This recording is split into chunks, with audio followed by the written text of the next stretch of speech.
Our very last day of lectures today opens with a young man from the outer boroughs of the Greater London area. Please give a very warm welcome to who his mom, I presume, knows as Arthur Smith. Not so young. Well, young is pretty relative these days, isn't it? I mean, if President Carter gets away with like calling 30 the new 20 or whatever, but we're past that, I'll aren't go we? with that, yeah. Yeah. Yeah. So take us to Croydon. Croydon was, we had a record shop in Croydon, which Croydon, if people don't know about Croydon, was kind of like, it wasn't very trendy, if you know what I mean. It was, nobody cool was there. It had a real bad kind of reputation. And Bad reputation for what? for everything. It was just, there's not a lot going on there. Okay. What's the size of it? It's quite small. It's not really in London. It's in Surrey, but they like to call themselves London. Yeah. But it was kind of It was. I was born there and grew up there, and there wasn't a lot going on. It's kind of, if you wanted any sort of action, you had to go into London, or there's nothing really to do there. How long would it take you to get into, let's say, Leicester Square? Probably take you about an hour. It takes you 20 minutes on the train, and then you've got to do some tubes and stuff like that. So, Okay. And I guess it's a big phenomenon, especially in England, but in a lot of other countries around the world, where you have like the boys from the burbs or even the proper countryside that really make shit happen, because everyone in the city itself is just so blasé about being in the city. But it's those kids that really want to aspire to something and then start to make things happen. yeah, it was weird. I've often been interviewed and people say, "Oh, Croydon, this amazing place, blah blah blah," and it was just because it wasn't an amazing place that things happened. There were no. I've met people in America that say that they want to come to Croydon to visit the home of dubstep. And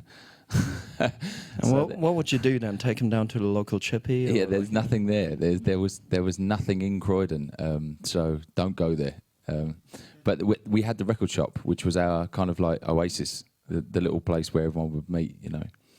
So was that the first specialist record shop there, or were there like hour prices and those kind of things before that? There was a shop very early on called My Price in Croydon that had Jazzy M, who was one of the first people to bring house music to England, and that was his shop. And so that was when I was really, really young. That was the shop I would go into, and I'd buy like acid house records, and Chicago records and stuff like that. So there was a kind of there's always been something in Croydon, if it's one tiny little thing where you could get hold of music and meet people, And Apple Records was our one. You spun up a tune there. Yep. How would that relate to all of that? This is the first record we put out on our record label, Big Apple. The shop was run by John Kennedy, and I had a recording studio above the shop, and we were kind of we were making white labels and stuff like that and selling them in the shop. And then this was a point where we decided that we wanted to make records that was for our kind of our community, our little group in our shop. And so we decided to make a record label that could only be sold in our shop.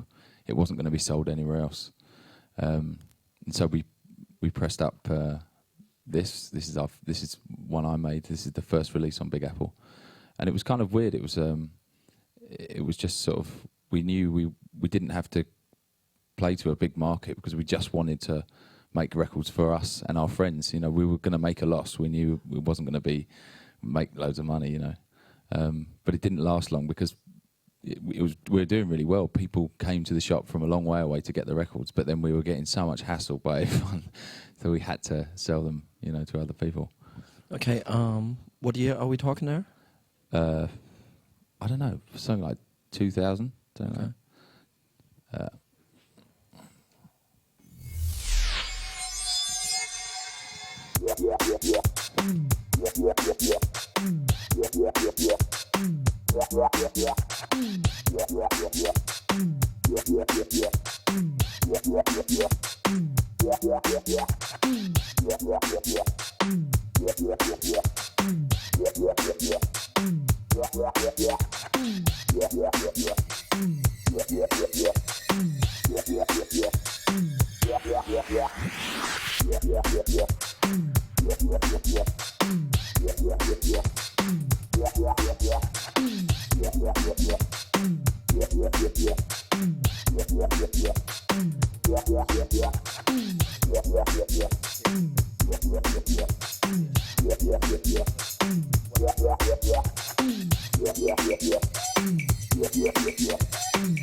So that was released 11 years ago under which moniker? That was under Artwork.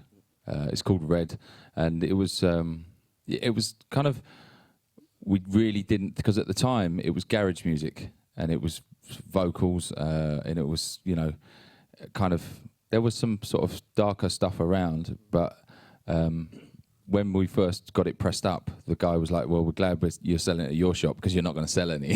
So it was, we made it a red coloured vinyl, you know, we really wanted to sort of make it a little bit special. So, and it didn't sell many when it first came out. Maybe to put it into like historical context here, would you happen to have any sort of garage from that era somewhere near? Yeah, probably. Excuse me. Don't worry. How do you organize these things anyway? I don't. Some garage.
Yeah, that works as a kind of a wake-up call in the morning. Yeah, that's kind of like, that was where the darker side of the garage, sort of the speed garage kind of thing, that we were into, where we were from.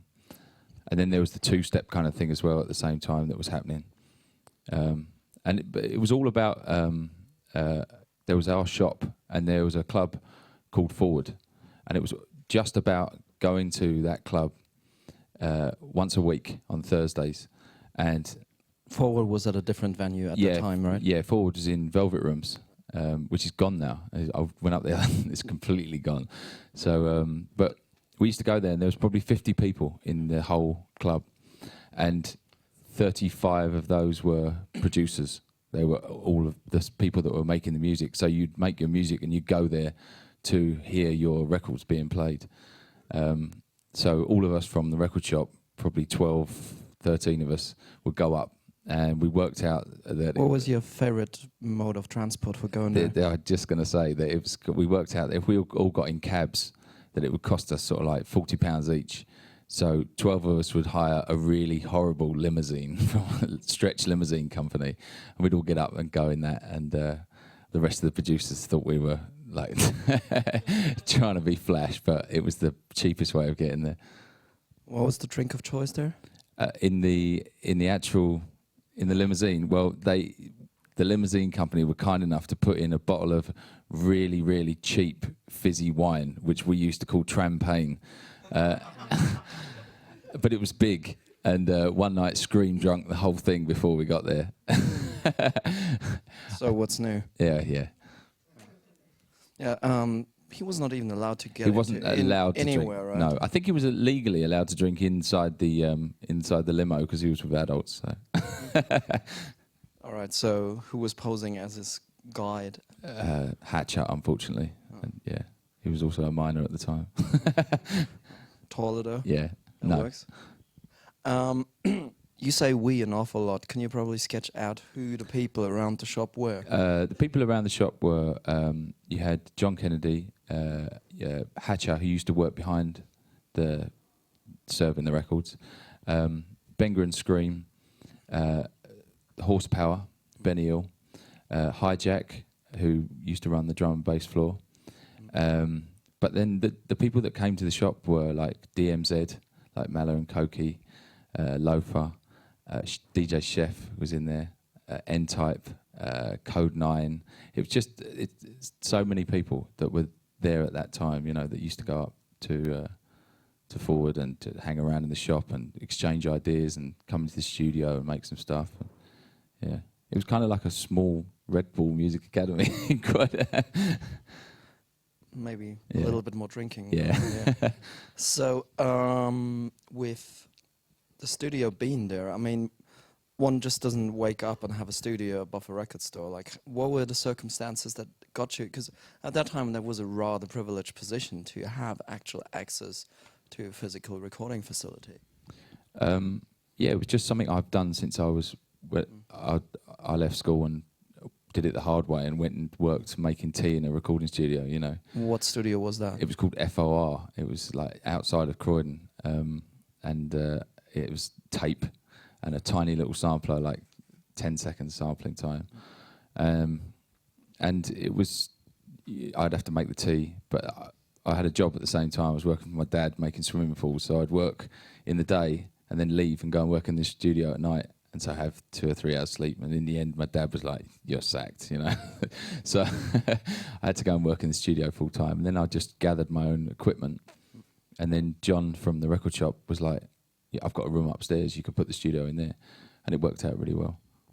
And is there anything that was recorded at FOR that the world would know?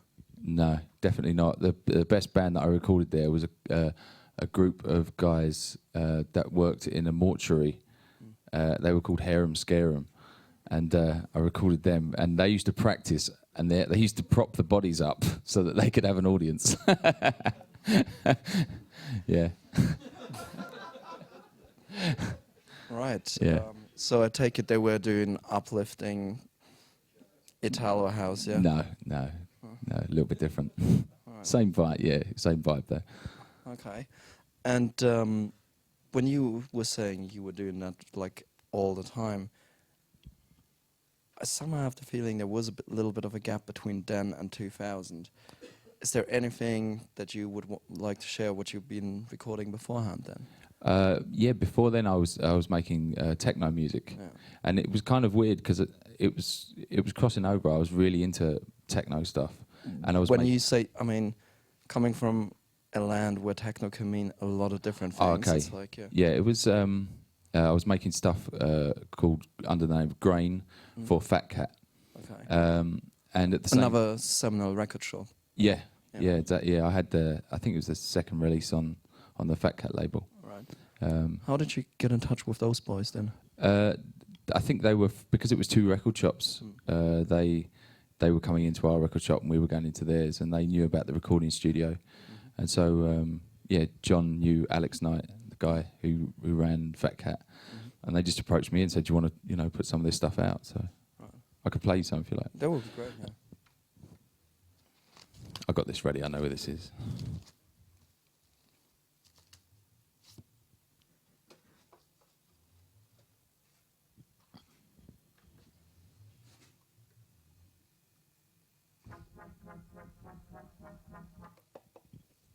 Same stuff, just different.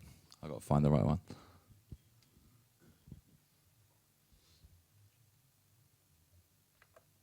Turn the lights down, down, down, down, down, down, down, down, down, down, down, down, down, down, down, down, down, down,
That kind of stuff.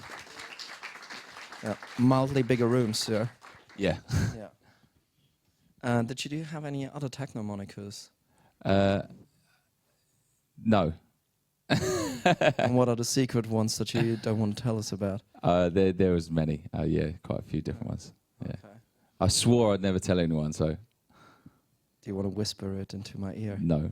I mean, there's like incredibly credible people in this building who you find on top of the pops and stuff, and with early stuff they done. So, you'd be in good company.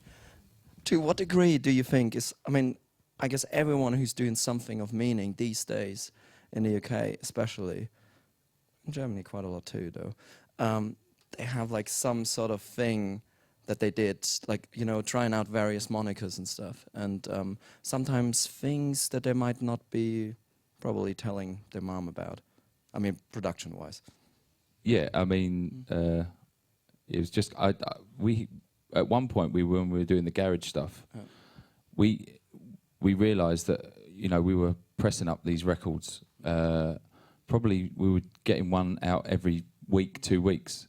So at one point in the record shop, we had one of the walls was all the stuff that I was either doing on myself or I was doing with other people, and they were under the same sort of name. So we thought, well, we're going to have to start making up other names. So we made up like 5 or 6 different names, and then we had the whole wall. But people were coming in and saying, "Oh, I like that. I don't like these lot. I like that." So it was the one way we could actually get a lot of records out was to make different names up, you know. That was pretty good for your acting skills as well, right? Yeah, of course, It's yeah. Like, oh yeah, no, them lot, they're rubbish. Yeah, don't like them. Yeah. Yeah, I think we started beef between two of the people as well at one point.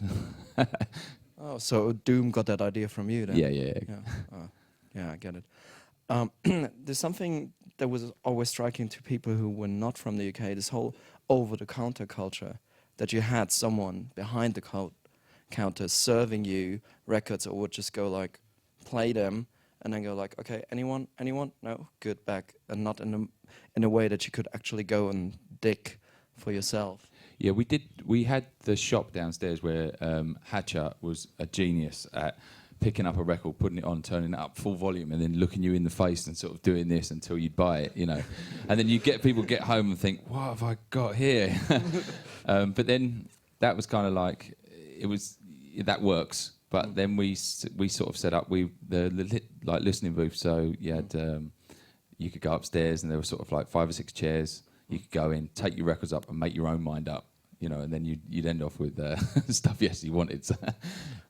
How much did sales decline after that? No, it was good. I think it was. They were really, really good. You know, it was a great idea just to, you know, so people could have a listen to their own stuff, and you know, you'd have your favourite booth. You'd wait for your one that had the needle that worked properly and the, you know, the headphones that weren't broken. So, was there any other sort of connections outside of the shop? How like everyone got in there, or was it literally a walking down the road kind of vibe and what's going on here? And I think it was, you know, it was a place where you would, if you were into music, you'd just go to this place, because from sort of 12 o'clock, 1 o'clock in the day until 7 o'clock, 8 o'clock at night, it would just be people hanging out, the same sort of people, and people who are making music usually would turn up at some point to bring a CD that they'd made at home, test it out on the system, see what people thought about it, and then you'd be standing next to another producer who'd be like, how'd you make that bass line? You know, oh, I did it like this, and they'd end off making tracks together, or and you learn so fast in that kind of environment, because it's, you know, I don't think you get it nowadays with the online kind of world. That with record shops are gone. Record shops are always a place where, if you were really into music, you'd go there just to listen to music all day. But then that kind of like learning curve is really, really fast for producers and people who are making music as well, because you're surrounded by the same sort of people, you know. but at the same time, especially if you're like a newbie in that sort of scenario, it can be an incredibly intimidating setting as well. I don't think it was there. I think it was, we were really, if you had something to play, we were really into playing it and listening to it, you know. And there was, I think, the whole kind of scene, that sort of like the dubstep scene and that sort of forward kind of vibe was, yeah, bring your stuff along. If it's good, it's going to get played, you know. And yeah, it was very open, you know. It wasn't like closed kind of shop at all. But at the same time, it's human nature, and especially amongst males, especially amongst gazers, that there's a strong element of like one-upmanship in it. I don't think it was. It was kind of, yeah, we were gentlemen about it. But yeah, you always wanted to, you know, you wanted to make the best track you could and bring it in, you know. And it's, yeah, you've got a shop full of other producers, and you've still got to bring your track down and say, can I put this on? You know, and you've got that moment when you put it in and you're standing there looking around. But because it was a record shop, the good thing about it was, if you bought your record and said, can you play this, you know, put it in. Usually, if it was a record shop full of people, you'd get people say, I'll have one of these. And that was it, you know, it was cool, you know. Yeah, it's like instant lakmus test. Yeah. You maybe want to play something else, sir? Yeah. Is this chronologically? Yeah, I kind of, yeah, sort of did it like that. Oh. Maybe something, this is a remix I did very early on. This is probably going back, this is more the garage kind of stuff again, to sort of show where it was blending over. This is quite early on. And this is? This is just like a bootleg we did, one of the early bootlegs we did.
Diamond rings.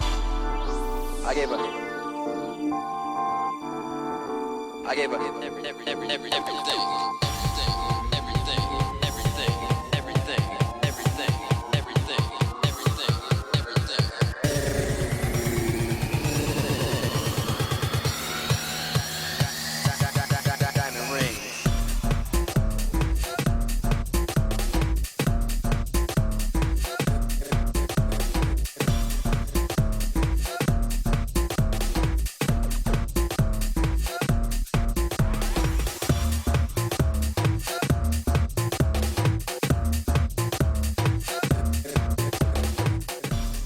Like that was where we were.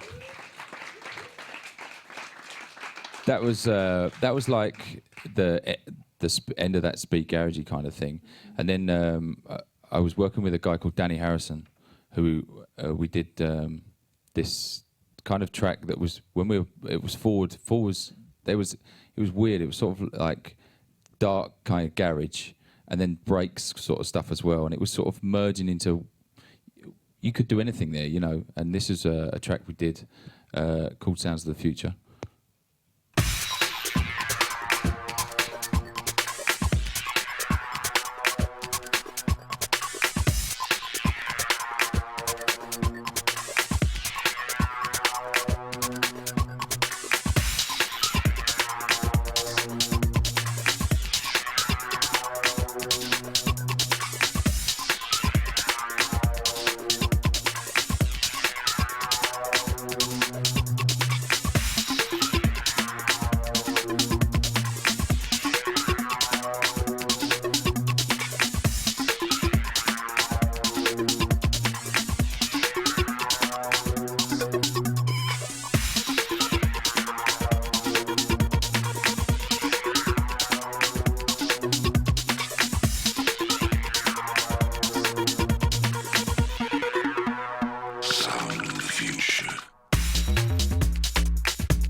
Yeah, I mean, you could already tell now, looking back at it makes total perfect sense. But at the time, it kind of stood out, especially compared to a lot of the R&B a cappella kind of stuff. Because definitely there's a lot more textural stuff going on there. And yeah, and it was just that club. It was forward. It was being able to have your stuff played. So that was our little world. We didn't care about where else it was getting played. You would make a record just to get played at your club, or get, you know, kind of, you'd make records for your friends. Do you know what I mean? So you didn't worry that, you know, it wasn't getting played up and down the country, because we were mainly just going to that club. You know, that was our world. You know.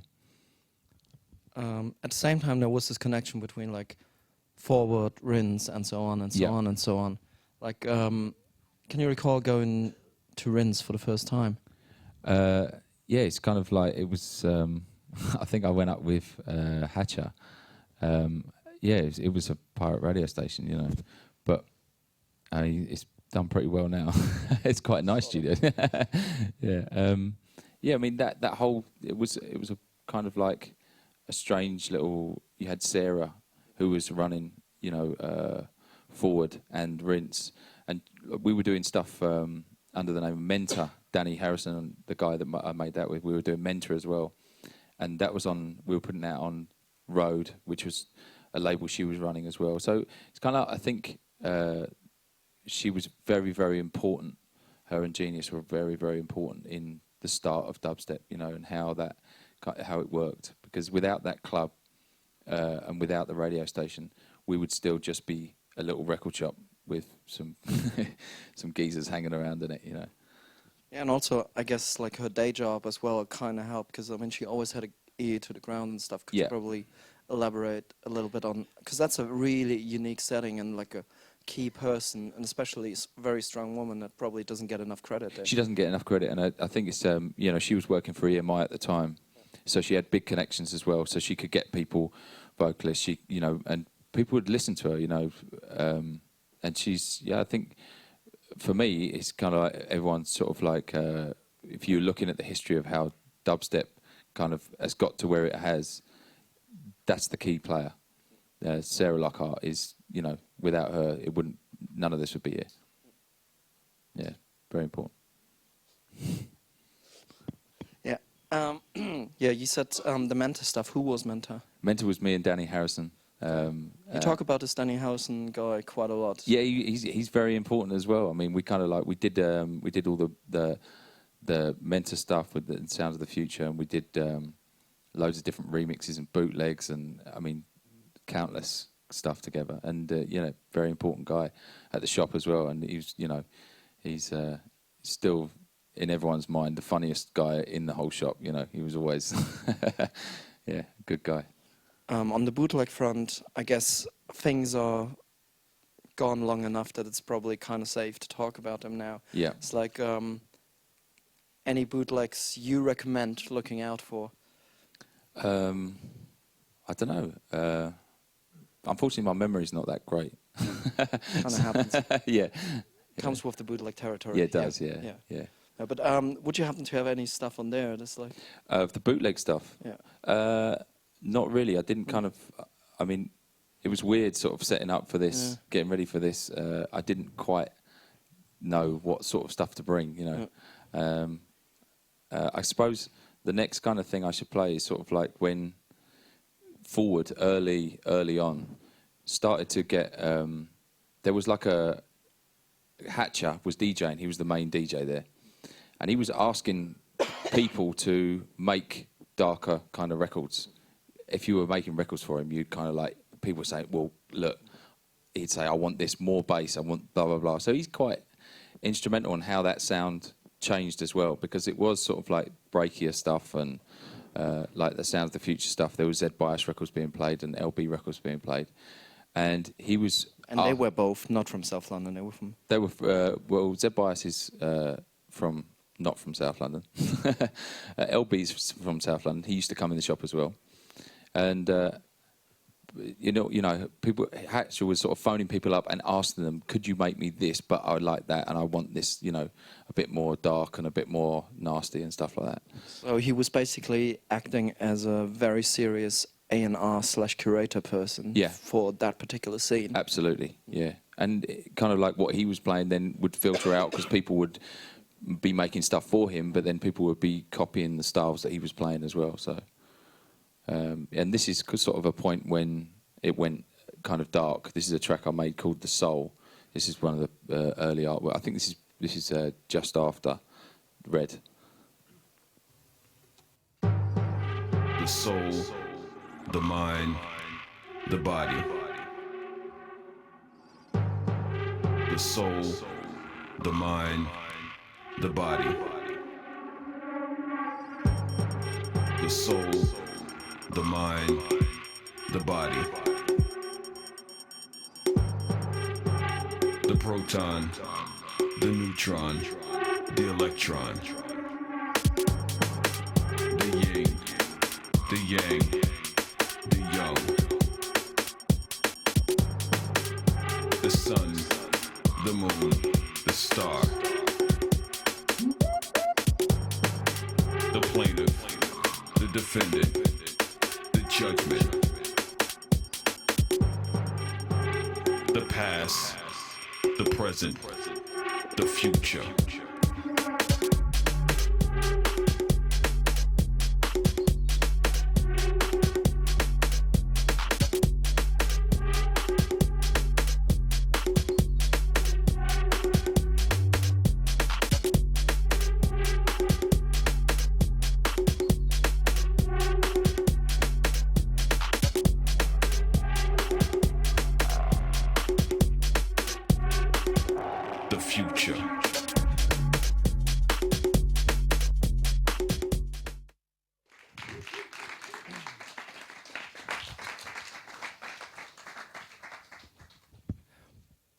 When Hatcher phoned you up and said, I need more bass on this and it needs to go more into this direction and that direction, you're talking about a time when you could not go onto YouTube and go like, oh, okay, how am I going to do like that sort of bass or whatever? Yeah, this is pre-internet.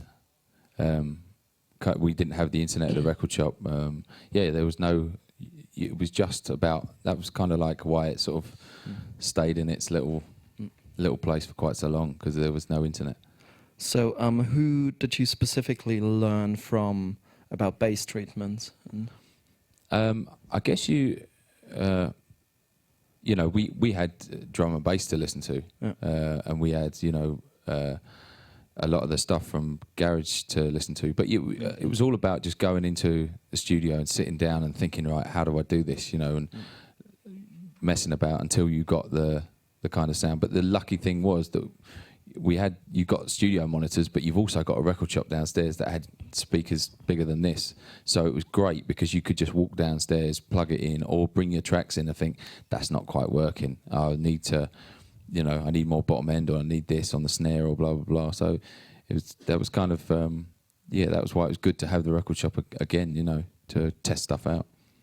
But still, what was your favorite weapon of choice to get there? For bass? At that time, I had a Nord Lead 3, which was I was just so into it at the time because it had that kind of weight. But then I would always go back to taking the bottom end off of it and putting just a subtone from the Akai S3000 because it just had that, kind of... It was weird. It was... Nowadays, it's kind of... exactly, you can go and ask someone, how do you do that? And back then we didn't really have it. We were just sort of going off each other and what we were doing. The S3000 already had like a visual display, right? It did, yeah. I think when I started off, the first one we had up there was a S950. Which didn't. Yeah. It's just like a little strip like that. But yeah, the S3000 was well advanced. I think I paid like £2,800 worth, about £5 now. Quite annoying. There was a lot of swimming pools. Yeah. Fitted, yeah. Or bootlegs. Or that, yeah. Does bootleg thing still make any sort of economical sense these days? Nowadays? Yeah. I don't think so. I don't...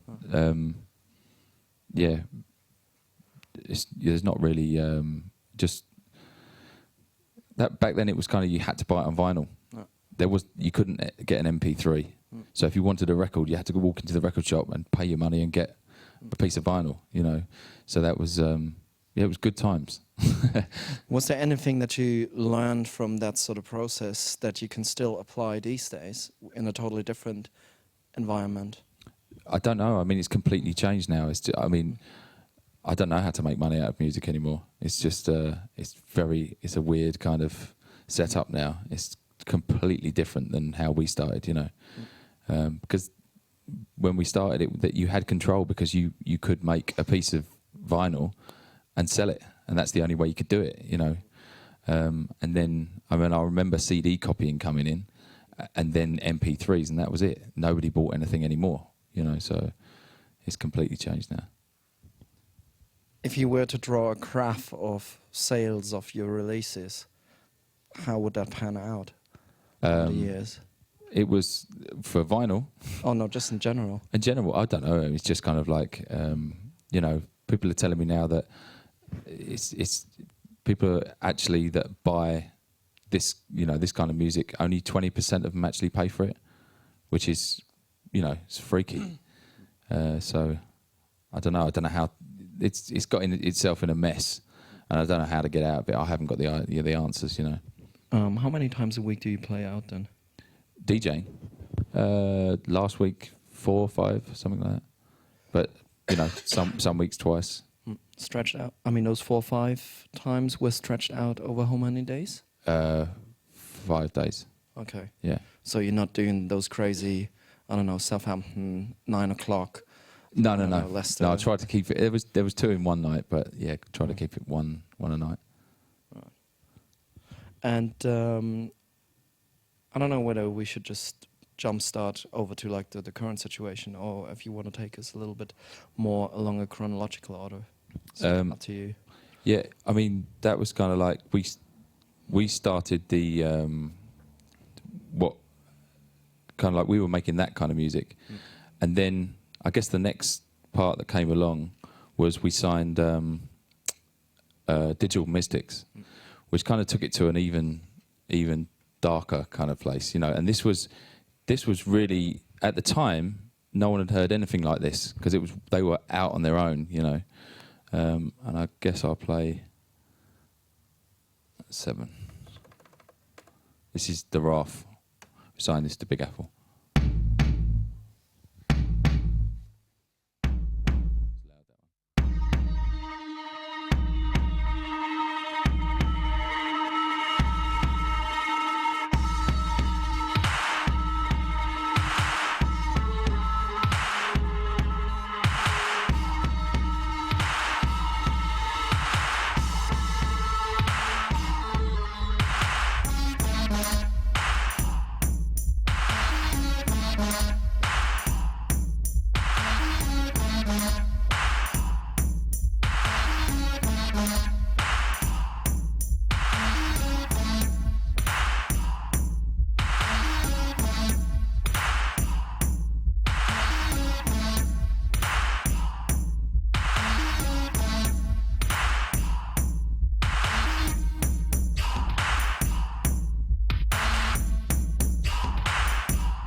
I think, and at that point there was nothing else like that, and it was a record that when they came in the shop and we said, look, we want to sign some of your stuff that they were doing, and they delivered that, and there was nothing else like it at all, which kind of like it was great for the label, it was great for us what we were doing, and then. Yeah, that was kind of like, it set a new benchmark for people. People could do exactly what they wanted, you know. You could make something completely freaked out, and people were interested in it.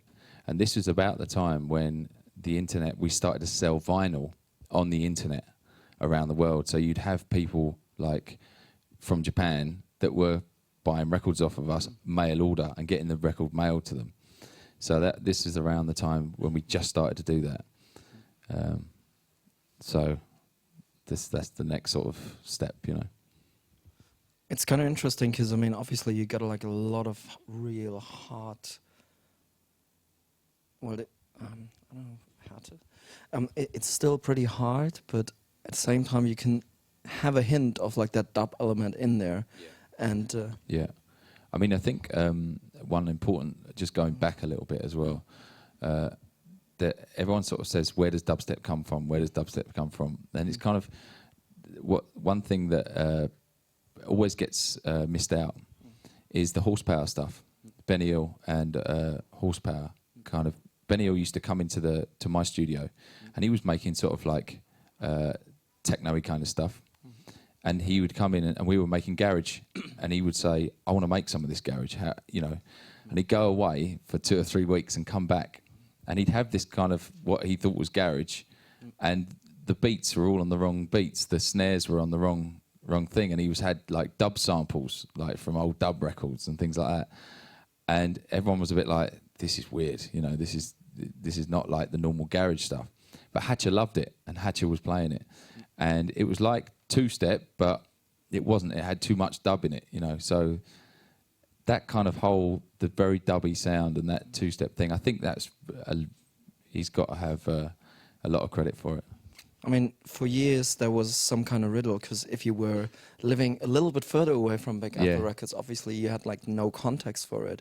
But once in a while you'd gotten one of these records and you're like, I got no fucking clue what this is supposed to be, but it's got about every influence I like on the planet in there. Yeah. But it's coming up with something that doesn't really make sense, but I like it. Yeah. And that was the thing. I think that was what we were into. We didn't, you know, it was just about making records for your mates. It was about making records, you know. Yeah, but at the same time, you got all these other people who were growing up with very kind of similar influences, very, very far away, Germany, Japan, wherever, that would obviously connect to it. Yeah, totally. Yeah. And probably just be drawn into it by the purity of it in a way. So it's probably a good time to play some Horsepower. I don't think I've got any in this bag. I'm sorry. Horsepower. Okay, for the YouTube folks out there, what Horsepower tunes you recommend to go for? You can pick any of them. I mean, all of them are so good and they're so well crafted. And, you know, I've been sitting behind Benny Hill in the studio watching him work, and he's a guy that will sit and just EQ a hi-hat for an hour. And he will sit there like, you know, it's amazing to watch him. So any of it. And that's one thing I can say. If you listen to any of the Horsepower tracks, they're all good. So just put in Horsepower and actually you can pick any of them because they're all good. Did Mahler and Demlot, did they have their party already when they put that out? I don't think they hadn't done one yet. But yeah, obviously that's another step that came on when they started doing DMZ, which was in Brixton. So it's, you know, that was even closer. We didn't even have to get a limousine for that one because it was that was really close to the shop. But yeah, they started that party and that was amazing. You know, yeah, very very good, very good party. And it's kind of like, again, you could go and listen to great music. Yeah, just up the road. But the interesting thing, I guess, if you compare Forward to DMZ, Forward is still like very much about going there more from a producer's angle, and while DMZ is a proper dance, as in like borderline rave. I love it. It's one of the, you know, that every time I've been to DMZ, it's been amazing, you know. But yeah, they got a lot more people in there. So the producers are still there, but they kind of get lost. Anything else you want to play? Share with us. Try and think of something from that kind of era, or I guess we can gradually move on. Yeah.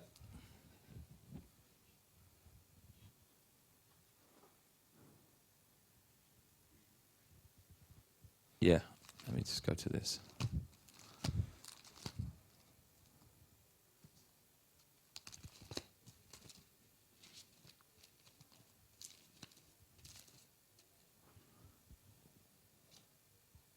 Yeah, this is a track from Koki that we signed to Big Apple, and this is this was again Koki just moving it on, and he's kind of like, he's one of my heroes. He's his stuff is just mad, and this is I think this is one of the later Big Apple releases. I think this is probably the last one we did.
Do you know whether he was working in construction like yourself before as well? Because he's always so good with using space and.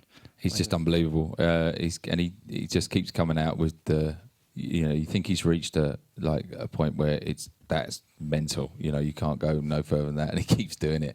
Keeps coming out saying just as good. He's just always been a constant for me. He's sort of Koki's tracks are something that I will listen to and think, God, how has he done that?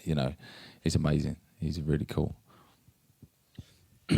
Now, rumor has it that Hatcher is not the only person in the family having anything to do with music as well. How do you mean? There might be others from that same camp that are doing music, and I believe you might know one of the people quite well. Who? Oh, don't mind. I don't understand the question. Okay, don't worry. There's a bunch of teenagers who are a little bit younger than you that one day kind of got into the shop. Oh yeah, Benga and Skream. Yeah, so they basically used to come into the shop and buy records, and and they would bring their tracks in on MP3 players when they started making tracks, and they would keep bringing them back and keep bringing them back, until one point we were like, this is actually getting really good now, and so we signed Benga when he was probably 16 years old, I think it was, for the first Big Apple Records. So second Big Apple Records release. So I did the first one, he did the second one. And that was kind of like to watch them kind of, go from the start and start making records. And we put sort of 3 or 4 releases out of theirs. And then, to watch their kind of how they've... Hello? To watch them how they've done that kind of... what they've done is just amazing, How many years did they come into the shop before you were like, okay, this is the level now? Yeah, probably like, I don't know, they must have been, I think, I remember Oliver coming in with his school uniform, so he's like, it must have been like 14 or something, so they were coming in for 2 years before they were even making any tracks, they were kind of like, they were really cool, really nice kids, they were just wanted to be into the music, and you can see it. There was, you could see that they were really, really into it, And then when we signed them, it was kind of like it was good for. I think it was good for them to put their release on our record label, because we were putting out anything that was good. We didn't really care about, it hasn't got this, it hasn't got that. It was just that was what our label was about. So I think it was a good place for them to start. How long were you managing the label? We were between the 3 of us. It was sort of like, I don't know. I'm not very good with dates. Probably like 6 years, something like that. Yeah. Right. Do you probably have some of those old Ollie Benga tunes on you? Yeah, I think I do. This is one of my favourites actually. This is Benga and Skank. No, it's not, because I've got to put a CD in.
Should we play a Skream one from back then?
Was that still on like PlayStation vibes? Yeah, no, that was probably that would have been probably made on FL Studio because they started making the beats on PlayStation ones, which were good, you know, and then they started making the stuff on FL Studio, and they were they got better and better and better, and then they were bringing stuff in. I mean, I had a studio upstairs that probably cost me like 25 grand. And they had a computer at home that cost them 200 quid, and they were bringing stuff in, and I was thinking, shit, how the fuck do they make that?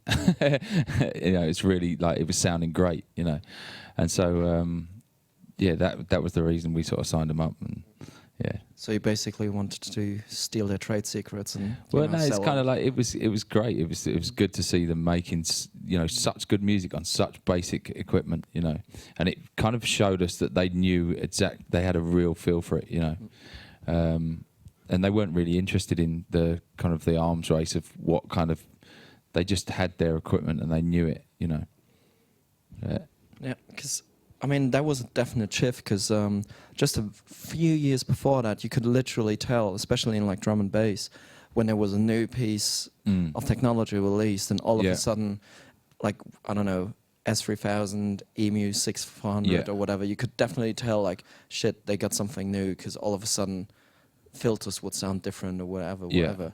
And then all of a sudden it's like, we don't care. Yeah. It's like, yeah, I mean, it was like people, when we were making the tracks, like I was making Red and stuff, they were at 135 BPM. And then by the time they were bringing these in, they were 140.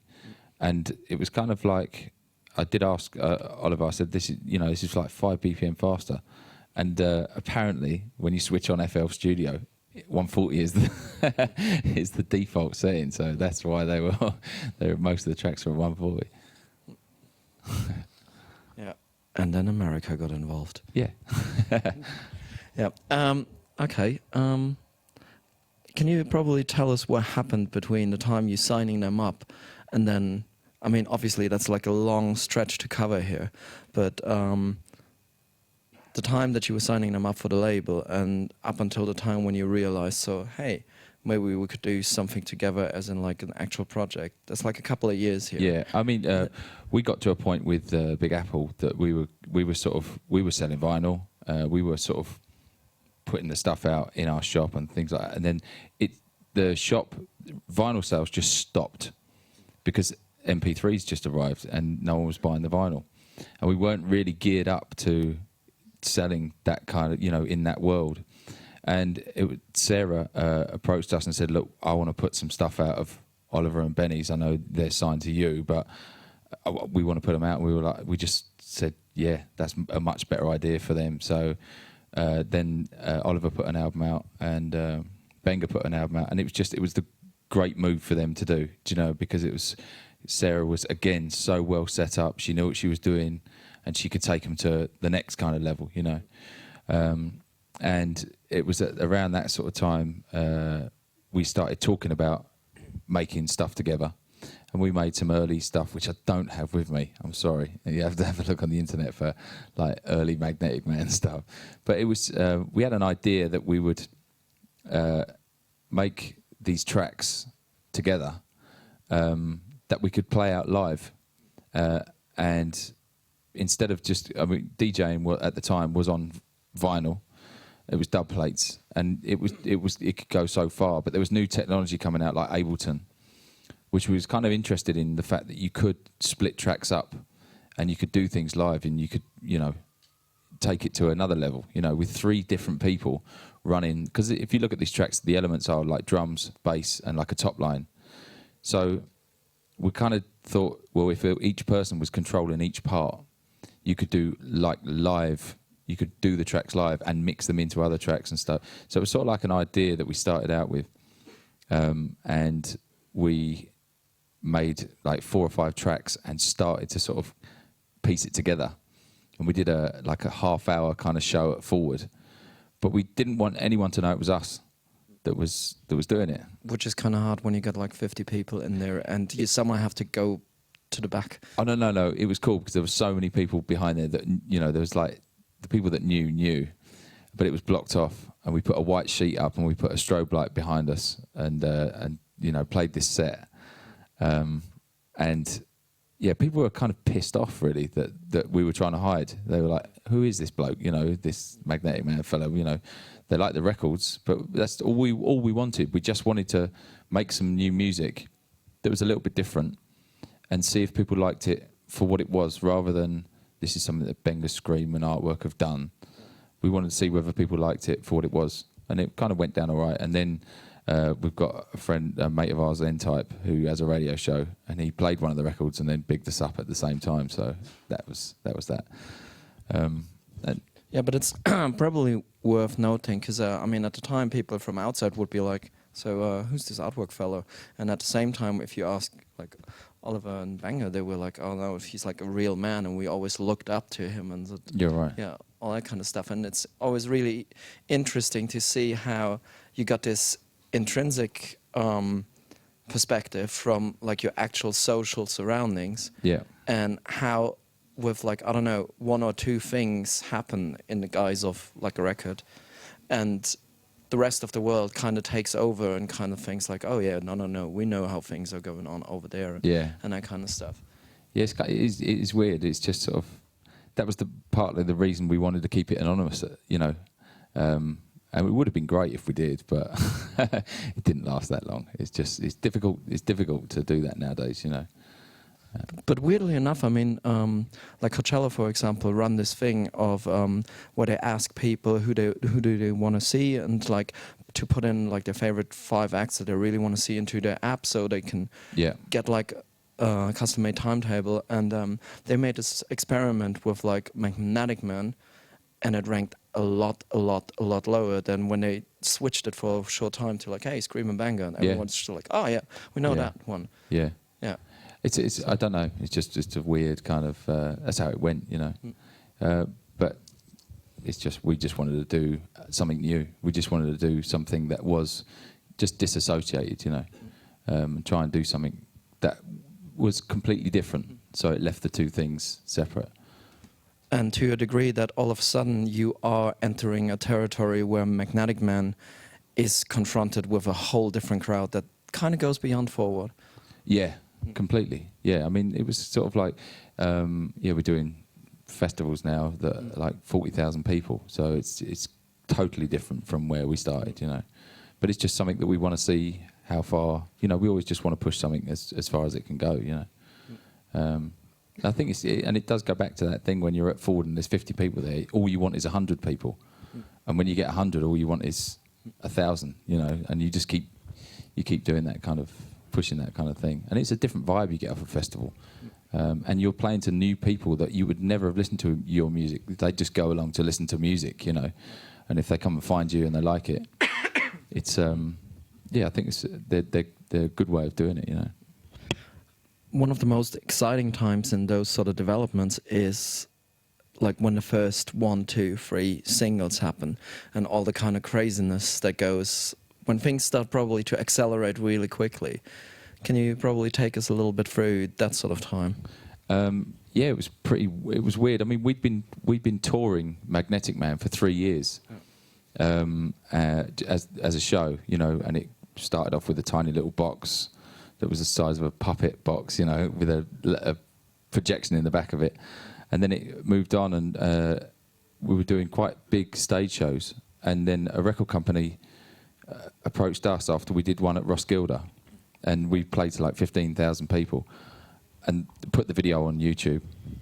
Somebody did, and they approached us and said, "What's going on? What? Who are you? What is this? You know?" And they didn't really know about that kind of the music, you know, and it still was quite underground, that sort of dubstep sound at the time. There wasn't any. No one had been signed, you know, to a major record label. So they came to us and said, "Look, do you want to sign to us?" And it was a weird kind of time because you have to look at it and think, you know, what are we going to get out of this? And I think the good thing was that we just wanted the exposure, really. We wanted, you know, to get to as many people as we could. And signing to a record label like Sony is you're going to do that, you know. So the first releases were on Tempo, right? The first releases were just on Magnetic Man. It was just like it was its own little label. Tempo kind of mailed them out. Yes, yeah. And can you probably show us the, like, let's say, one from that thing? And I then haven't got any of them with me. Again, I just because don't worry. Yeah, I didn't get the memo. Happens all the time. But yeah, you can have a look. You can check it on YouTube. Check the early ones like Eclipse and Cyberman and things like that. That were kind of like they were the sort of tracks that we were making at that time. Was that the time when Laurie was working at Tempo, right? Yes. Yeah. Which is another crazy thing. You got someone who's got a pretty own nice little entity and then is like really key. Probably you can elaborate on it. He's a dude. That's all you need to know.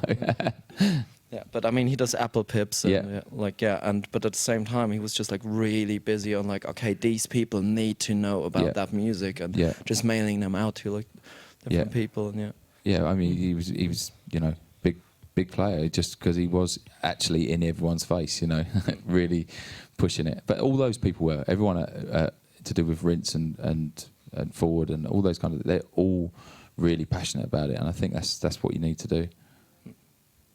You did bring some Magnetic Man stuff. Yeah, I did. Yeah. This is one thing that we kind of like. So the record company, when they came to us, they just said, "Do what you're doing, make whatever you want to make, you know, because you're doing it right, you know." And it was very sort of. You could tell that possibly some people were thinking, "Look, you've got to just go and make like really poppy kind of dubstep, or you got to do this, or you know, you have to do this." But we didn't care. We went away to Cornwall, and we sort of sat down there for 2 months and went mental, and we made sort of the first 3 singles down there in the first week, and then the rest of the time we were just messing around until we come back, and then we made some progress when we got back to what we knew, you know. But then at the same time we had free reign from the record company, so we thought, well, let's see how much free reign we've got. So we made this, which is the opening track of the record, because there was so much expectation of what people thought they were going to get from this, that we kind of thought, well, we'll see how far we can go away from it, you know. So music's music. We just thought we'd make this.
So that was kind of yeah.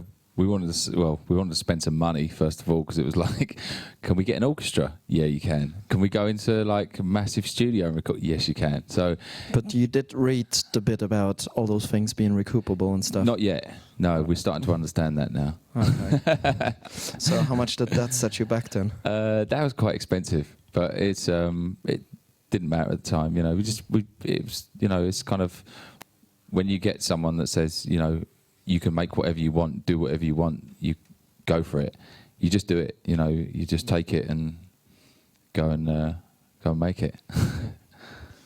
Yeah. And here's the bit where in the 80s a lot of bands got bankrupt. Yeah. No, but it's not greatly expensive, but it's just nice to be able to go and do something like that, you know. Did you have any help with strings and all? Yeah, that's You know? Sam Frank did some of the string arrangement for the, and, you know, he's just amazing. He helped us out with the bits and pieces on the album, and he wrote like the lyrics for The Bug, and just the 2 or 3 tracks on the album. He's great. He's absolutely super talented guy, and he's doing his own stuff now. So watch out for him. Yeah. You said that's the opener. In the sequence of the album, what would be coming next then? I think it was Fire, wasn't it? I think it was. No, it was Mad next. I don't have it with me, but I can play you this. This is something we did with Miss Dynamite for the album. Set them free and let them fly tonight. Burn it down and get them high tonight. So I'ma say, yo, wanna play with fire, fire. So I'ma play with fire, fire. So we take them higher, higher. Tell the people if they wanna fly tonight. Burn it down and get them high tonight. So I'ma say, yo, wanna play with fire, fire. So I'ma play with fire, fire. So we take them higher, higher. Now feel the fire, people. Warning, better step back. With who their mother when I take back shots. Now step up style from the shoe to the front. Chris and pristine full back to head up. Hear my voice, oh yes, my tonight. Shine like ice, but you know, but price set a fire for the city and a fire for the night. Are you ready for the heat now? Yeah. Get a burn to the speaker. Yeah. Hands high, fire burn, feed the flame burn all down, look deeper. See me at the first starter. Yeah. Could I bring a fella water, but we still keep this fire alive. Set them free and let them fly tonight. Burn it down and get them high tonight. So I'ma say, yo, wanna play with fire, fire. So I'ma play with fire, fire. So we take them higher, higher. Tell the people if they wanna fly tonight. Burn it down and get them high tonight. So I'ma say, yo, wanna play with fire, fire. So I'ma play with fire, fire. So we take them higher, higher. Now feel the fire, people. Too bad like the baseline. Bad mind, now bother waste my time. Bad girl never really sleep on the grind. Bad can't stop my climb, can't stop my shine. Hear my sound. No, yes, my touchdown. Pam for pam, we met them all. Ow, run up in your town, stop, see me money down. If you're ready, put them up now. Yeah. So we're going to the top now. Yeah. Hands high, fire burn, feed the flame burn all down, look deeper. Do you really want a fire? Yeah. So let me see your hands higher. And we still keep this fire alive. Set them free and let them fly tonight. Burn it down and get them high tonight. So I'ma say, yo, wanna play with fire, fire. So I'ma play with fire, fire. So we take them higher, higher. Tell the people if they wanna fly tonight. Burn it down and get them high tonight. So I'ma say,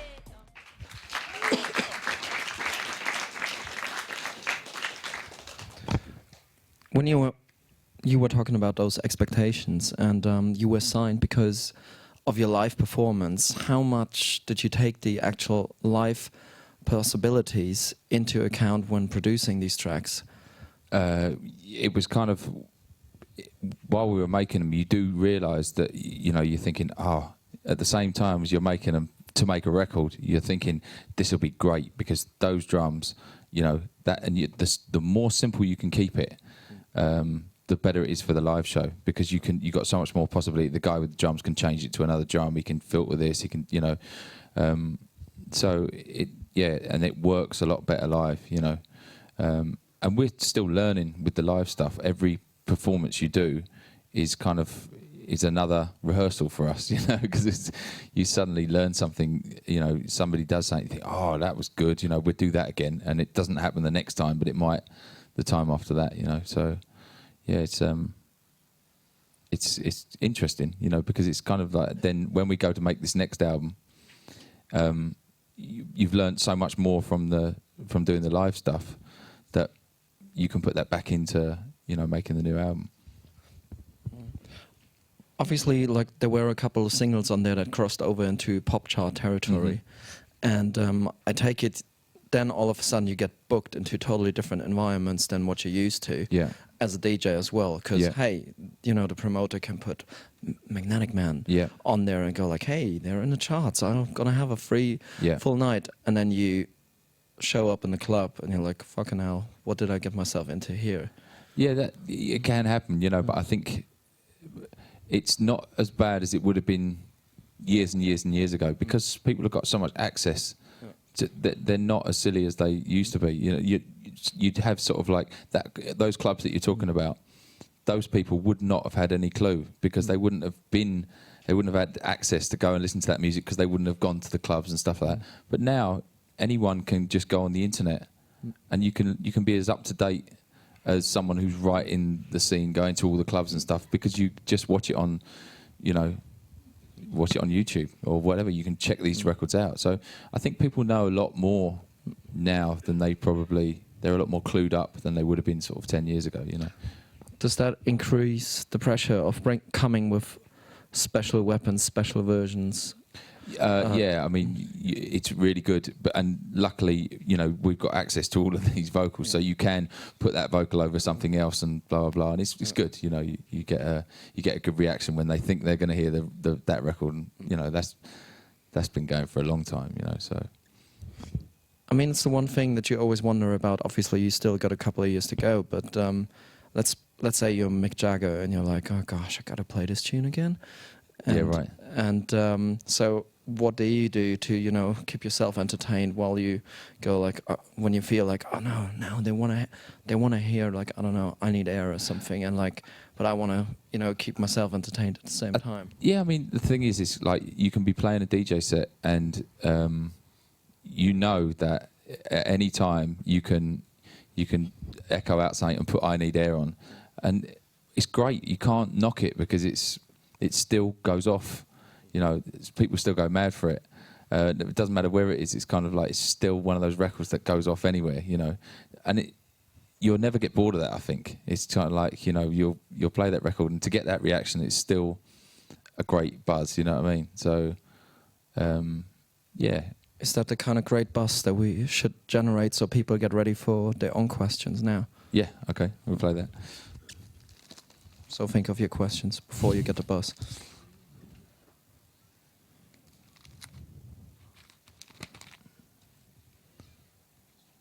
What number was it?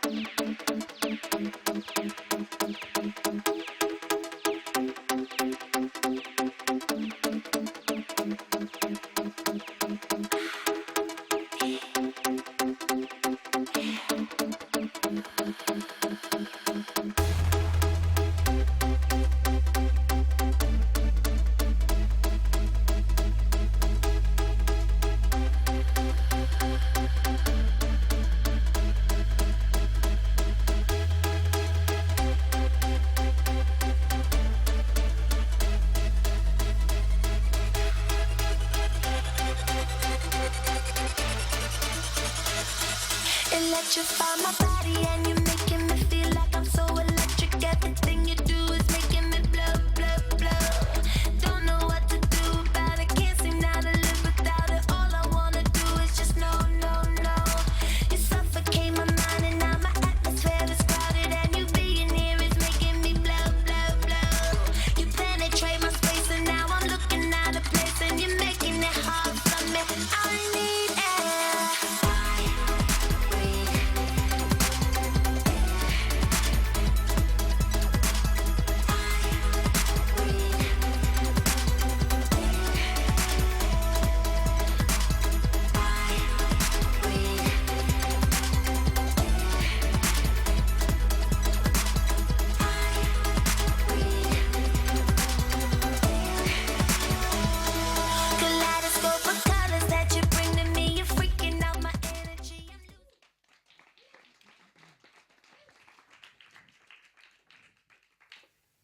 What do you reckon people in like 2002 would have said in Big Apple if you played them this?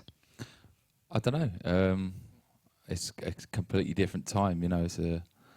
I think music kind of this fitted this time, you know. That music then fitted that time. It's kind of different, you know. I mean, there's a couple of sounds in there that in a lot of environments like Big Apple, like 10 years ago, would have been the animal and the enemy. I Yeah. mean, you would have been shot straight away. if I you don't used think them. so. It's just kind of like, no, because I mean, we were all of us in that kind of shop were into so many different kinds of music. It was a shop that did actually sell techno and house and drum and bass and, you know, everything. So, and it's like the old thing is kind of, there's only two types of music. There's good and bad, you know. So if it's good, it's good. And if, you know. You reckon people are getting chilled out enough to actually admit to secret pensions for trance now? I don't know. It's just kind of like, I like all types of music. I listen to so many different types of music, you know. And I like, you know, I like good trance. I like good drum and bass. I like good, you know, house. I like everything, you know. I'm into all sorts of styles. And if it comes together to make something new or something different, I'm all up for it. I mean, this track in particular works really well when you play it live. Yeah. Where did you take your cues from as far as the live show goes, and how to set it up, and what are other live shows that you really like? How we went about setting this one up was basically we knew we had to get 3 sets of Ableton running, and so that we could, you know, have the 3 sounds going at the same time. And when we first started it, we rigged them together, and we realised that after 21 minutes at 140 BPM, it would fall apart, and so they would all just fall apart. So when we first did the show, we had one master computer running 2 slaves, and that would run for 21 minutes, and then it would fall over. So we'd have to do 19 minutes, stop, make it look and then everybody quickly load up the next patch, the next block, and then we can like give Pokes the nod, and then we can all carry on. We do that 3 times in the hour. And we got away with it for quite a while, but now we've got something a bit more sophisticated, so we can actually run the whole hour, and we can stop it, start it, go backwards, forwards, or wherever we want. So, yeah. I was kind of surprised, and I mean, obviously looking back, it makes a lot of sense. But as far as live shows go, kind of surprised on how well rated something like a Mode Selector show was, especially in your kind of surroundings. Yeah. Yeah, I mean that's a wicked show. That's an amazing show. I mean, I've seen I've seen them sort of 2 or 3 times now. But yeah. Or even the Moderat show, I think, probably even better example. Yeah. But it's just actually we saw them last year. That was a great show. But it's a real. What we tried to do with our one, the main thing was we wanted for each, because it's quite stripped down. Like a lot of the tracks are a lot more basic. If there was one sound, we wanted a shape or something for that sound specifically designed. So we'd sit down with people, come up with that. So when that sound hits, you get a visual for it. And we kind of got that now. So, but it was quite a long time getting there, you know, because we had the visuals running live with a guy at one point. But now the visuals are all completely when a sound has got its own MIDI signal to set off each separate part or some different lights in the place. And so we're getting to where we want to get, you know, with how it looks. But then you always see something and you think, oh, look at that. I think everyone does, you know. To which degree? I mean, you're using quite a lot of different vocalists in the project. Yep. To which degree do you think having the actual physical vocalist there, does that alter the show? Yeah, it does. Yeah, definitely. You know, when we play the KTB record as our last track in the set, and it's great and it goes off, but then when she's there, it's absolutely amazing, you know. And same with Miss Dynamite, and same with, you know, P Money and things like when we're playing, it does make a big difference. It does make a big difference. Can we hear the KT one, especially seeing that she's been part of this little shindig last year? Yep. This is Perfect Stranger. Big up, Katie.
Is there a question by any chance?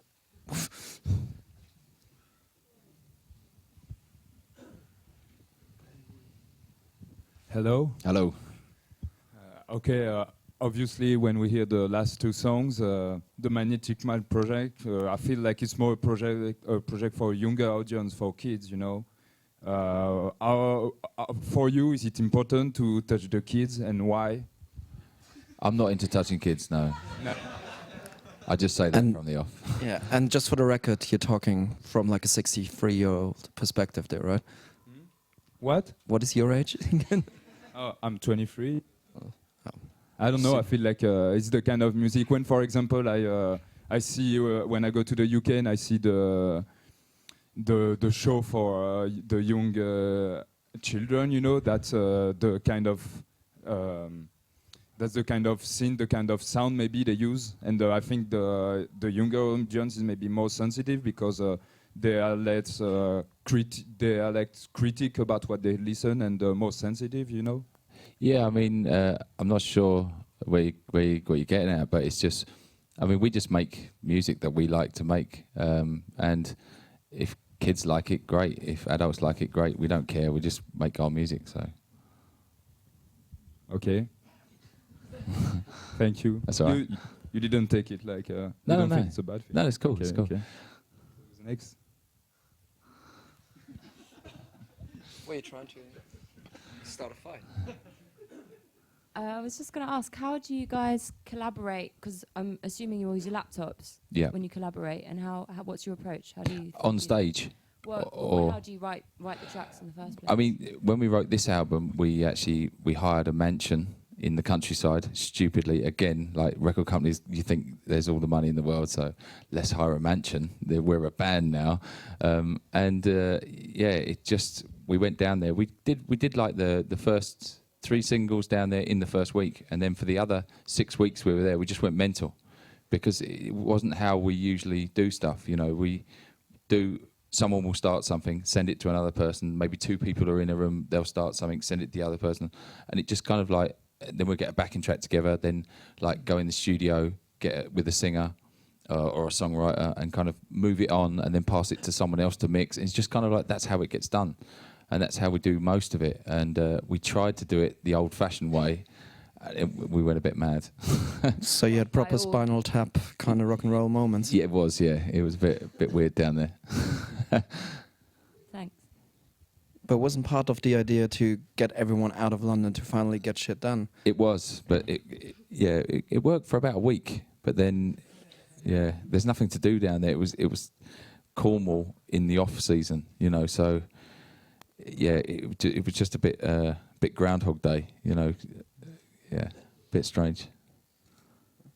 Hey, what was I going to say? Oh yeah, maybe some people here don't know, but just how huge you guys are. Like you were at Buckingham Palace and you got Prince Harry and William sort of picking you up, and like you went from, you know, Trampagne to this. And I'm just wondering, I mean, how do you feel about this? Do you want to just go back to forward 10 years ago, or do you enjoy it, or are you just?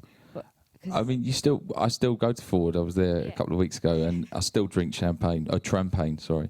Yeah, I don't know. It's just kind of, because we're all still together. We're still the same group of friends that was there, you know. Do you find it hard to keep up with like Skream and Benga and this?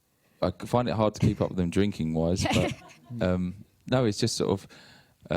Who's the fastest driver? Fastest driver? Oh, that's Benga. Yeah, he's fast.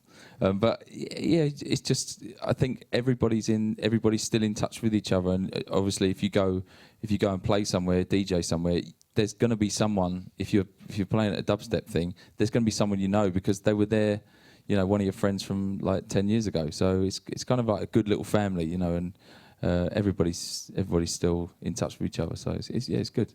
Yeah, I was just wondering whether you find it overwhelming and stuff, but you obviously love it, and that makes sense. No, I don't think so. I think it's because it all moves on, you know, relatively, you know. Yeah.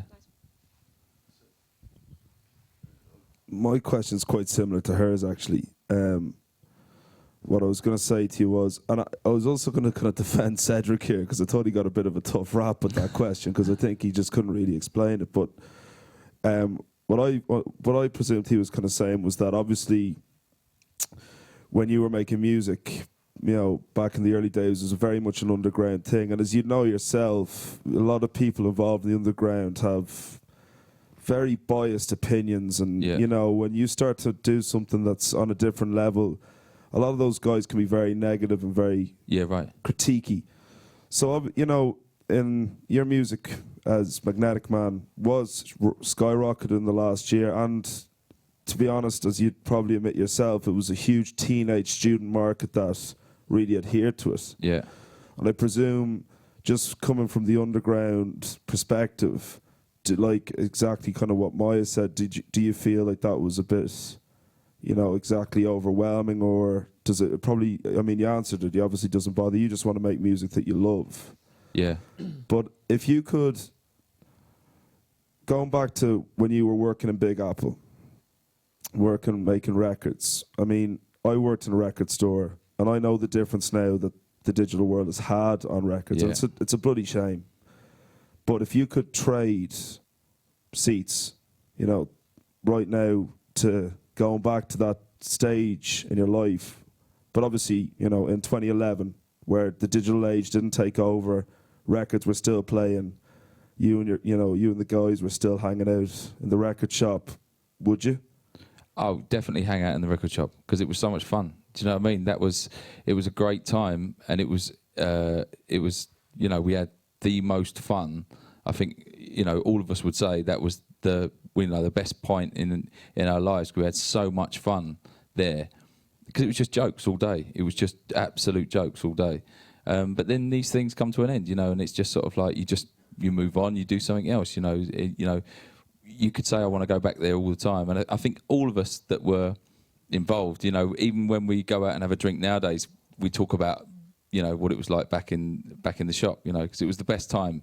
But you know, things move on. And when you were there, you were probably like, oh, "Fuck, I want to get out of this shop." No. Yeah, probably. Yeah. The grass is always greener. Yeah. Maybe go back for a day. Yeah. That I'd pay money for that. Yeah. Thank you.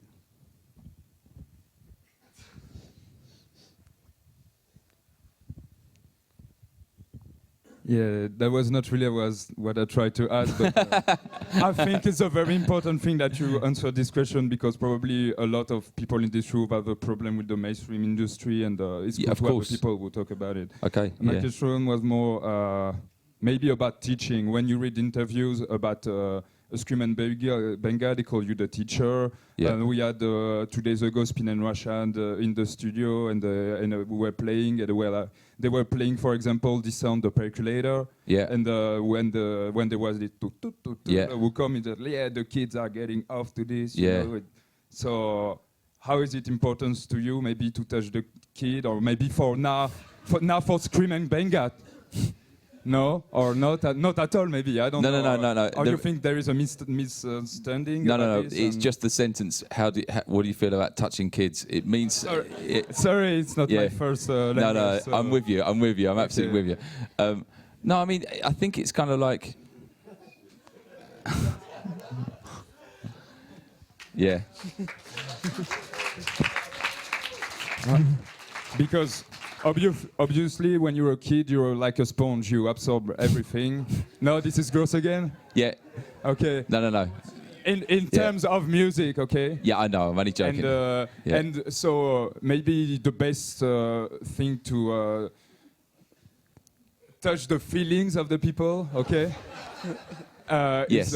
Is when they are younger and still sensitive and still don't really understand what they listen to. I don't know. No, I mean, the thing is, we didn't make. You don't make music for a certain person. Do you know? You can't do that. You just cannot do that. You have to always make music for you and your friends. If you stop making music for your friends, you're fucked. I think you know, and if you go into a room and think, oh, I've got to make music for this market or for that person, forget it. Don't bother. Just go and make music that you want to make. And at this stage, this is what we were kind of like when we were making these tracks. It was, you know, we got with songwriters for the first time, you know, like, and we were allowed, like, John Legend. Someone says, oh, you can do a track with John Legend. And you're like, can I? Yeah, okay. So, you know, you just go and do it. And you do it and you make something that you really, really like. And that's all you can do, you know. And if it turns out that, you know, somebody likes it or somebody doesn't like it or blah, blah, blah, you know, I mean, I don't know. I can't, you just kind of make music that you like. That's all there is to it. I know, I kind of see where you're coming from, but yeah, it's sort of, I don't know. We're not trying to make anything for a specific market or anything like that. We're just making music we like. Okay, I tried one last time. All right. The first time we had a young guru. Yeah. And who came like from basically for a really little city and who managed to break through the industry. Yeah. And he was talking about like if you want to do it and get in the charts as a number one, you have to do it, but you have to do it your way, doing the things you like, you know. Let's get the kids thing away. What's your opinion about this, and how do you think the music you do now is the achievement maybe of what you started 10 years ago? I mean, I think it's kind of we gave the record company an album of like, you know, 15 tracks, and we said and if you listen to the album, the whole album, there's tracks on there that aren't like the ones that I've just played, but then they get picked as the singles, you know, and when they get picked as singles, they get played on radio, and when they get played on radio, you know, the people that listen, the average listener of Radio 1 is sort of like, I think it's like, 16 to 21 or something like that. So those people, yeah, those people, they listen to it and they're the ones that like it, So in that kind of sense, but if you listen to it as a whole album, there's all different kind of styles, that we went through and made. But we do stand up for every kind of track, we loved making it and we like the song, so. But I guess what he's getting at is that if you're doing a record or especially an album with your mates, it's like you lot sitting down, making a plan, puff, that's how it's done. All of a sudden you got like loads of A&Rs, distribution people, some TV pluggers or whatever, and it's like, oh no, we need to have this thing in there and we need to have that element in there so we can satisfy that demographic and all that kind of bullshit, when you really know, like, okay, all they care about is getting that year-end bonus and not what's going to happen with my record. Yeah, totally. But I mean, we were very, very lucky because they came to us and they said, look, we can see what you're doing. You just do what you want to do. You make it and give us it back. And so we did. We just went away and made what we wanted to make, and we were. I'm sure it does happen, but we were quite lucky because they did leave us alone, and we gave them what we wanted to give them. So. And Sarah punched him. And Sarah, that's the thing, because we had Sarah on our side. She's like our manager, so she's in there telling them exactly what's what. So yeah, you don't argue with her. Yeah. Yeah, that's what I wanted to say to the people. Yeah. Thank you. We'll leave the touching kids out of it too. Hello. A couple of months ago, I had the opportunity to interview Benga, Yeah. and we talked about finishing tracks. I was just wondering, because he said he finishes tracks in like a day or two. Yeah. I was wondering just how much time do you need to finish a track when you're working on your own, not with a Magnetic Man? It's kind of like, for me, doing stuff, it's a lot longer. But yeah, I mean, I've seen he's wild, He will sit down and start and not eat until he's finished, But the Magnetic Man project we were doing, each track was taking a lot longer because it's bounced around different people. And then, like, it's when you do it to this kind of, making an album that, 3 people have to okay, then we'd send the backing track out and maybe we'd have 8 top lines back by 8 different songwriters, and then you listen to each one of them, and then you've got to go through all those, and then you've got to find one and think, right, that's good. Now let's go and record the vocal, and it's a lot longer process, for each record. And then you've got to mix it and stuff like that. So. Yeah, and I'm not exactly really familiar with your discography, but you don't have an LP, right? No. How'd you go about making an LP with Magnetic Man? Because you have to have that distinct sound in the whole LP. Yeah, I mean, it's not like singles. In a single, you can have 2 tracks that are really different than the next EP, the next EP, but an LP. How do you go about doing that? It was weird. It was kind of like we had sort of 40 odd tracks that we'd done together, and from that you can kind of pull them out to make a sort of a rough shape for an album, and then you're still kicking tracks off and putting new ones in and kicking it off until you get to a stage where you think, okay, that's what I want it to be,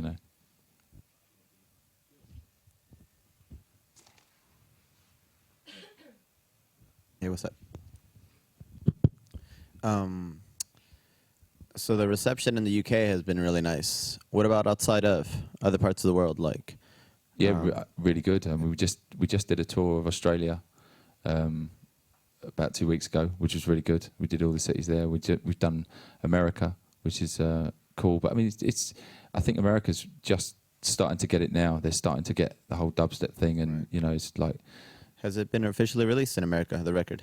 I think it has, yeah. But it was kind of weird. It seemed to we released it. It seems to have just kicked off now. Do you know what I mean? So we released it last year, earlier on in the year. So I think it's kind of like.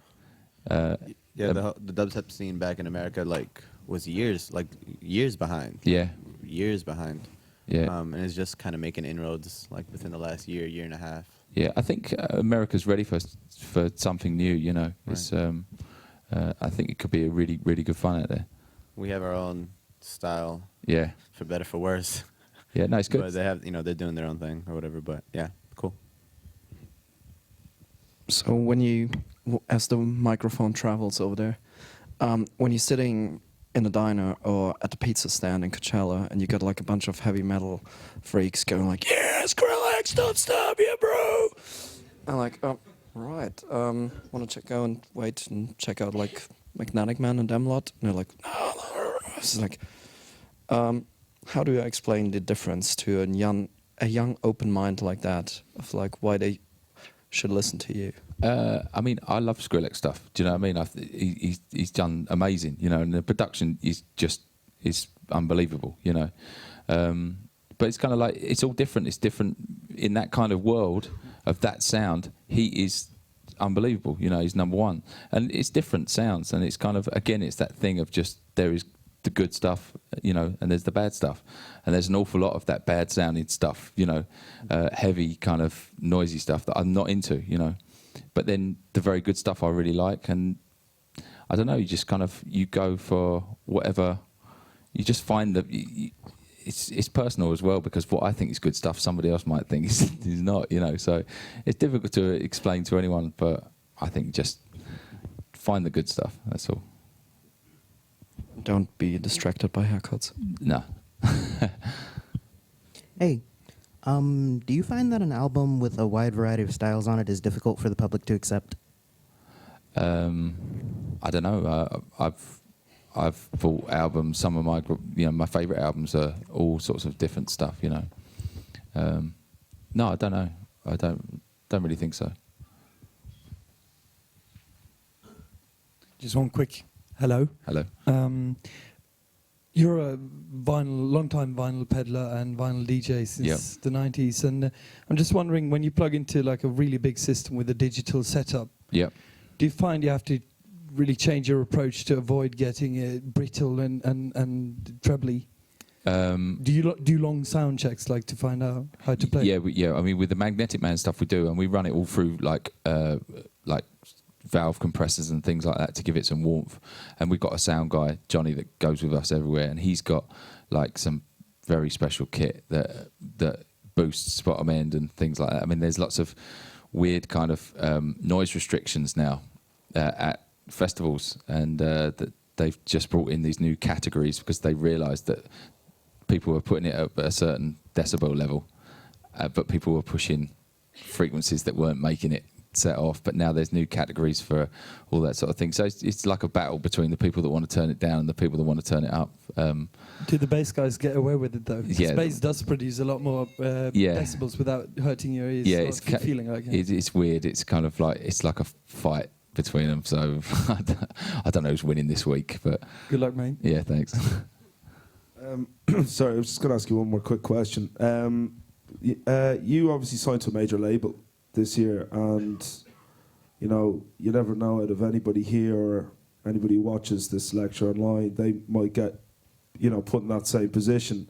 And obviously when a label comes with you in an offer, there's obviously a lot of small print and a lot of things you've got to really look through. And I was just wondering if I could get maybe, if you know, your advice on if Sony knock at anybody's door tomorrow morning, or Universal, certain things that maybe mistakes maybe you've made or not, or just certain elements of signing with a major label which you should take account of. Yeah, that's a good point. I think the most important thing is get yourself, if you get any interest from anything like that, is to get yourself the best music lawyer you can, and ask everyone, you know, to find out who the best one is, because you could look at it all day long and and think this is absolutely great, but there's so many weird little things that, you know, they've been doing it for years. They've been doing it for, you know, 100 years or whatever it is of you know, making these deals that work well for them. And you need to have someone on your side that knows it as well as they do.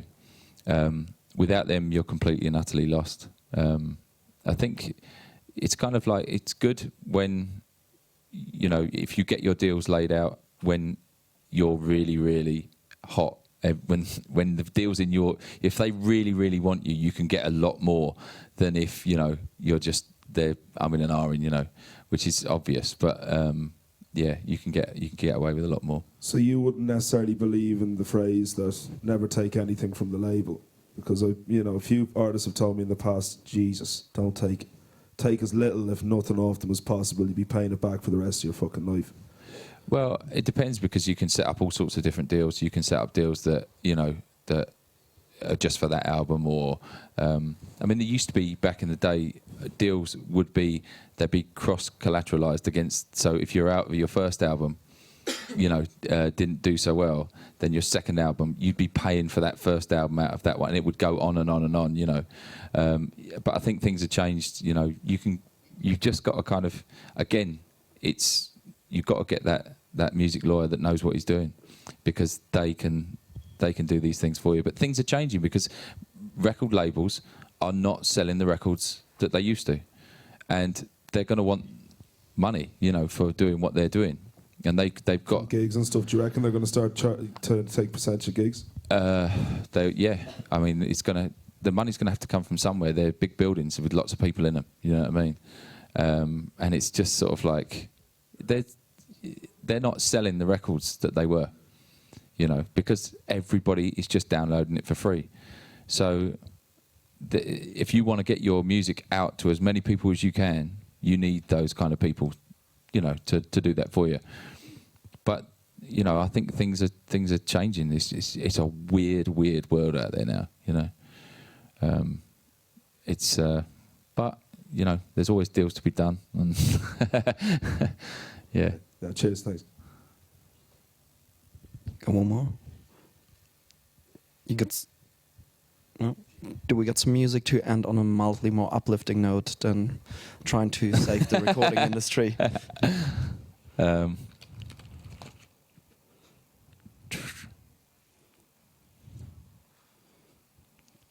Could be anything. Uplifting. It's a going away one. Okay, going away. All right. End of the night tune. All right. But shall we maybe give the man a hand before he plays the tune? And thank him for being here.